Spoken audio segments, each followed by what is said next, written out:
boxing and MMA, how do they actually even survive and thrive as sports in this era when we're super concerned with football players getting concussions when the actual purpose of boxing and MMA is to cause a concussion and knock the other person out? Right. So how is that not so controversial that they're like almost trying to shut it down? That's a battle that boxing has waged for a very, very long time. There's always been people who have tried to ban the sport of boxing over the years. I think that the appeal of boxing and maybe to an extent to MMA, I'm not an expert at MMA, so I can't really speak to that. But as far as violent, it seems like. As far as boxing is concerned, I think boxing is one of the most relatable sports. Just about anybody has experienced having to be in a fist fight in a schoolyard or something. They may have even tried it themselves when they watched on TV.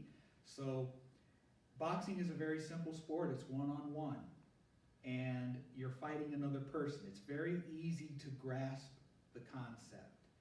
And I remember being confronted by the very question that you asked, how can you justify being involved with a sport in which the objective is to, maybe a byproduct. The objective is to win, no matter what. But a byproduct of that is often what you say, concussive knockout force. I did an ESPN show in San Antonio, I believe, and the main event saw Delvin Rodriguez fight Oscar Diaz, and Delvin Rodriguez scored a knockout late in the fight, and it was very clear by the way Oscar Diaz was reacting that something was very wrong with him neurologically. He was taken out of the arena in an ambulance. There was everything was touch and go for quite some time, but he did recover. He never fought again, and he never was whole as a human being ever again. And I remember sitting in my hotel room writing about this particular card as part of my Traveling Man series for ringtv.com. And I wrote a column about, the way I was wrestling with this. Earlier in the day, I visited the Alamo, and that was right across the street from our hotel. And one of the exhibits there was a letter that was written by a prisoner who was about to be executed. Every day, the people who imprisoned him would come across the prison, and there was a jar with white beads and a black bead, and you draw it out, and if you get a white bead, you live for the day. If you get a black bead, you would be executed the following morning. And this guy drew a black bead, so he knew it was coming. He wrote a letter to his mother, and I could see by the handwriting that it was a steady hand. He was saying his goodbyes. He was showing composure in the face of death. And I sort of equated it in a way to what boxers feel before they come into the ring. They know the risks that they are taking. They know that at any time, potentially, that death could come to them. Most often time, the vast majority of the time it doesn't. But there is that chance. And so I thought to myself, the athletes that choose to become boxers for a living, they know the risks. And they train hard and they prepare themselves to make sure that they can minimize the damage that they can take in a given fight. So that's one. Two, the sport has done, they have very much tried to implement safety into the sport. They were results of hard lessons, but every fight card has to have an ambulance nearby. And they have to have 2 physicians at ringside for every single fight, in case something goes wrong. And there are pre-fight tests to monitor their health. They're tested for drugs in many states. And while it's not perfect, I think that the authorities in boxing have made an effort to make boxing as safe as it can be while still retaining the appeal that makes boxing boxing. It's never going to be perfect, but I thought that the efforts to make boxing safe, the fact that the fighters know what they're getting into, it's about as good as it's going to get, and that cleared in my mind my continued participation in boxing. And I wrote an article about it, and it was very well received. In fact, it was one of the 20 awards that I won from the BWAA that year. Yes? That entertainment venue, I was trying to think of where Kia was, or Kia's was called the Coliseum. The Coliseum. Yeah. Yeah. Okay. Right, traveling, they probably had boxing, my dad liked the wrestling, so that's what we went to. Big orchestras would come in for dances, and then, in between those times, it was, roller skating. I was wondering, you said in one of the fights, the ropes were loose? Yes. Is that something that's nowadays checked out before? Oh, absolutely, yes, yes. This was a kind of a weird circumstance. Now, the fight in question took place in Kinshasa. Back then it was Zaire, now it's the Republic of the Congo. This was the first real prominent fight that was held in that country. And the reason why it was held in that country was because the dictator there, Mobutu Sese Seko, bankrolled the fight. He was able to produce $10 million, $5 million for Ali, $5 million for Foreman.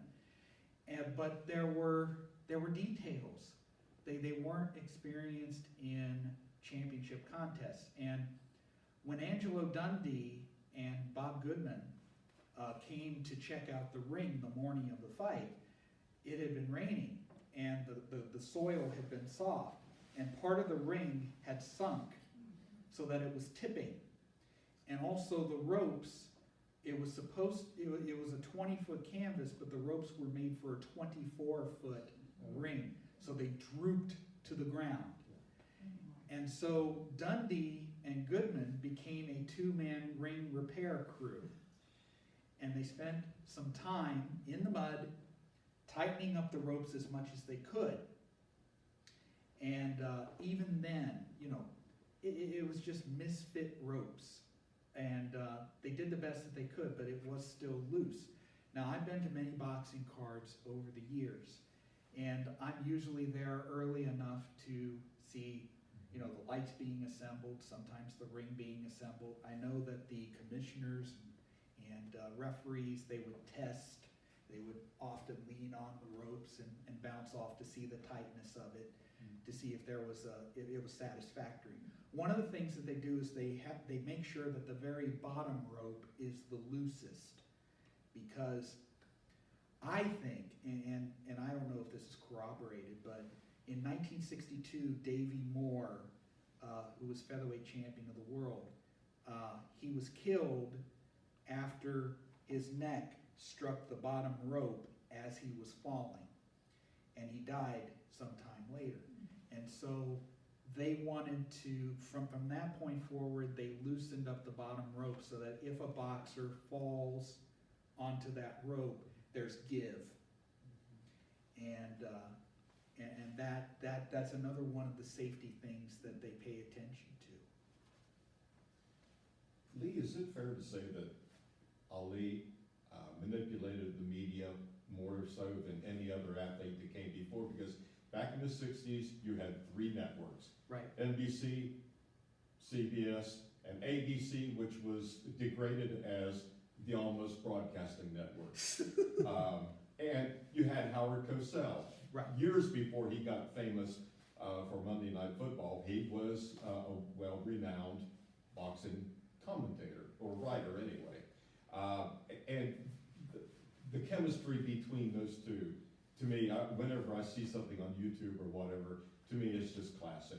He just knew what buttons to push, not just with his opponents, how to get into their heads, but he was able to just kind of like lift the whole sport of boxing back at that time.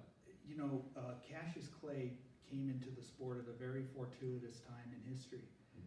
In 1962, Emil Griffith fought Benny Kid Paret, and Paret died in the 12th round on national television. And there was a move to ban the sport.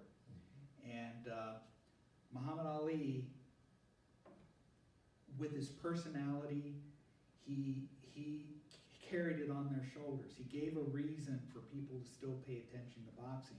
And he ended up carrying the sport for the better part of 20 years after that. He was a marketing genius. He really was. He was charismatic. He knew what the reporters wanted. He knew what the TV people wanted, and he gave it to them again and again and again. He was very, very accessible. He was one of the most accessible superstars who's ever lived, and he was probably one of the most media savvy people. Could you imagine Muhammad Ali today in social media? A young Muhammad Ali, a young Cassius Clay, all the stuff that he would do, it's unbelievable. And he did all this without social media. He knew the writers knew him. He was just an absolute genius at what he did. And the result was that boxing still was relevant and important. And that goes back to the status that he had going into the later part of his career. They thought that they were doing Ali a favor by giving him those decisions, but in the end, it actually hurt him because he was still the heavyweight champion of the world, and he still had the chance to make a few more $1 million. He ended up taking a beating, and he just went until the bitter, bitter, bitter end. There was nothing left by the time he fought Larry Holmes and Trevor Berbick. One of the most startling statistics in the book was the Larry Holmes fight. He lost a lot of weight. He got rid of the gray flecks in his hair. There was a picture of him on the cover of Sports Illustrated not long before the Larry Holmes fight, and it showed Ali, a very trim looking Ali. He was 217 and a half, his lightest weight since the George Foreman fight. He said that he was going to be the first 4-time heavyweight champion, and that he was going to beat Holmes. And I remember this. I was a big Ali fan, and I was hoping against hope that he would win. And I didn't get to see the fight live, but I listened to the round-by-round reports over the radio. And first round, Larry Holmes wins. Second round, Larry Holmes wins. And by the 4th or 5th round, it began to dawn on me exactly what was going on. And in the 10th round, according to the stats, Larry Holmes outlanded Muhammad Ali 54-0. And for the fight, Larry Holmes outlanded Ali 340-42. The fight was stopped, and had it not been Muhammad Ali, the fight probably would have been stopped much, much earlier. But because he was Muhammad Ali, they wanted to give him every chance. And while they thought, like I said, they were doing him a favor by letting him fight on, they really did damage to him. And that's one of the sobering parts of this book, because for the first time it quantifies how much damage he took during that part of his career. But the happy part of this book is that you get to see the numbers when he was at his very best, like against Cleveland Williams, like against Sonny Liston, like against George Chuvalo. During the second part of his career, he had a lot of very good performances as well. So this really covers the depth and breadth of his career, good and bad, all throughout the years. And, for those of you who are seeing the video, you can buy the book on Amazon. It's available. It's also on Borders and, Barnes and Noble and any other outlet that, in which books are available. I gotta say, I am very proud of this book. The work that we put into it, the fact that my boss, Bob Canobbio, he paid for the rights to get the picture of Allie and Liston on the cover. Now this is the young Allie throwing a jab and landing it against Sonny Liston. And then in the back, this was an old Muhammad Ali taking a right hand from Ernie Shavers. That was done on purpose. The beginning and the end, and everything in between. So, any more questions? Speak a little bit more about Compubox. Yes. You explained basically how it works. How did it become inserted into televised boxing and become such a ubiquitous part of the sport? I tell you, that's a really interesting story. And so Bob Canobbio and his co-worker Logan Hobson worked at a place called Sports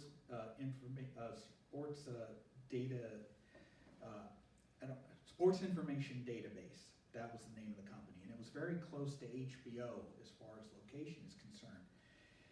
And one day, a potential client, walked into the office to present a program that would log tennis, serve percentage, and forehand winners, backhand winners, all the statistical stuff that you could have in a tennis match. And when Logan and Bob heard about this, they said to themselves, why can't we put together a program that would do something similar for boxing? And so they used the resources of the company to create a program for boxing. And back then, it was just 4 buttons: a missed jab, a landed jab, a missed power punch, and a landed power punch. And they wrote the program, and they went to several local fight cards to work out whatever bugs there might be. And then they got an appointment with Seth Abraham at HBO. They knew, Seth Abraham knew Bob because he was a producer, he was a contributor for several HBO sports specials. He was a researcher. And so he and Logan got the appointment. They explained the concept to Abraham, and Abraham was a visionary. He was an absolute visionary, and he saw the potential for having live punch stats for the kind of fights that they were presenting. These were championship fights. These were A-level fights. And wouldn't it be interesting to know which fighter was landing more punches than the other? And so he hired them on the spot.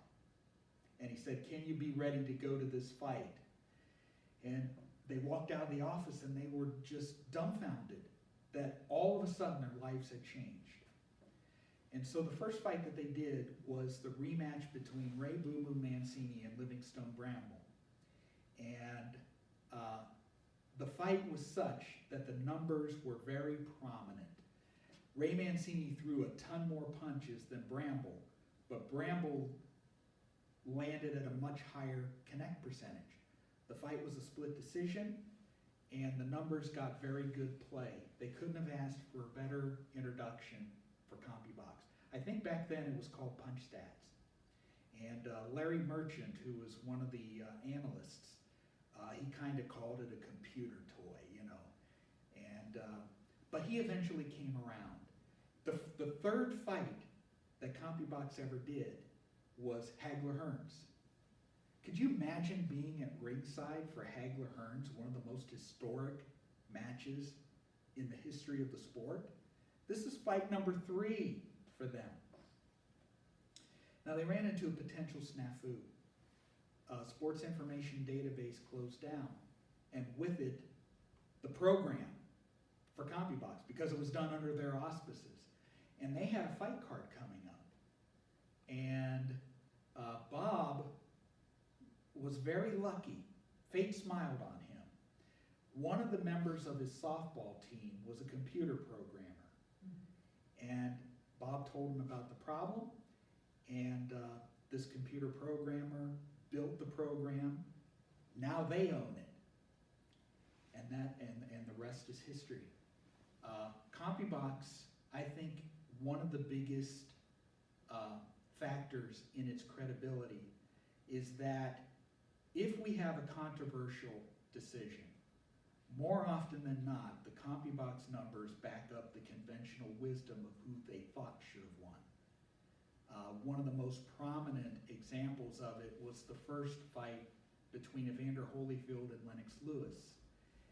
Many people thought that Lennox Lewis won 9, 10 rounds, and it ended up being a draw. And the Compubox numbers were shown that Lennox Lewis had an enormous advantage. And it just happened time and time and time again.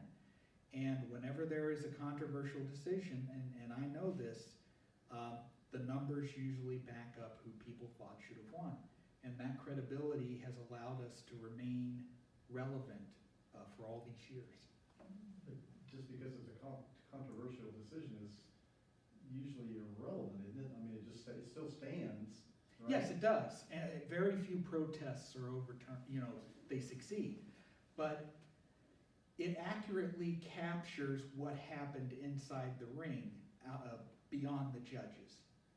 And more often than not, there was a study done about a decade ago that the fighter who usually lands more punches during the course of a fight goes on to win the decision. 95% of the time, that's pretty good. And there are some outliers out there. There's always outliers. It's boxing, right? Mm-hmm. But Compubox has done a really good job of chronicling the history of the sport. Jim Lampley is one of our biggest supporters. And he says that Compubox is the box score, like the baseball box score, of our sport. And I think it's going to be in that role for many, many years to come. And I am proud to be part of that organization. They're really good people. They're wonderful to work for. And it's my privilege to be associated with them.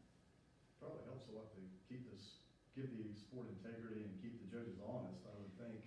Yeah, I mean, there have been several times where, during given protest, they use the Compubox numbers as evidence, Right. To plead their case. It's up to the various commissions to decide whether to overturn it or not, but it's kind of like professional wrestling in this regard, that the judge's decision is final and can't be reversed. The only thing is that in wrestling, it is what it is, and in boxing, it is what it is too. I was gonna say, you were mentioning wrestling, there's only this very small crowd here tonight. We do have wrestling in the high schools here, Mm-hmm. and maybe if some of the coaches had been informed of your appearance, they might have, had some of the boys out here. Well, I hope so, but I'm really happy that you guys decided to take time out to see me and to hear me, and hopefully buy a couple copies. I can tell you this, it's a really good Christmas gift, whether it be for yourself or whether it be for a sports fan, a boxing fan, Muhammad Ali fan. And also, I'm pretty proud of the way that it is written and presented. It wasn't the easiest thing to put together. You have so many charts, and they have to be in the correct order. They did a really good job of putting it together. And like I said before, I'm really proud of this final product. And I hope that everybody who sees the video here, who hasn't seen it yet, or hasn't bought it yet, will consider getting it. Not just because of me, but because it's just good. It's just good. So any other questions? Okay, well, thank you so much for your time and attention. And so I will get behind the table here and sign not only copies of the book, but I have this postcard that was accompanying, you know, it was used as advertisement for the upcoming book. And I can sign those as well. So the price is $25 for both. And, you know, you could either have it in black Sharpie, blue Sharpie, pen, any way you want it, I will do it. So thank you very much, and all the best.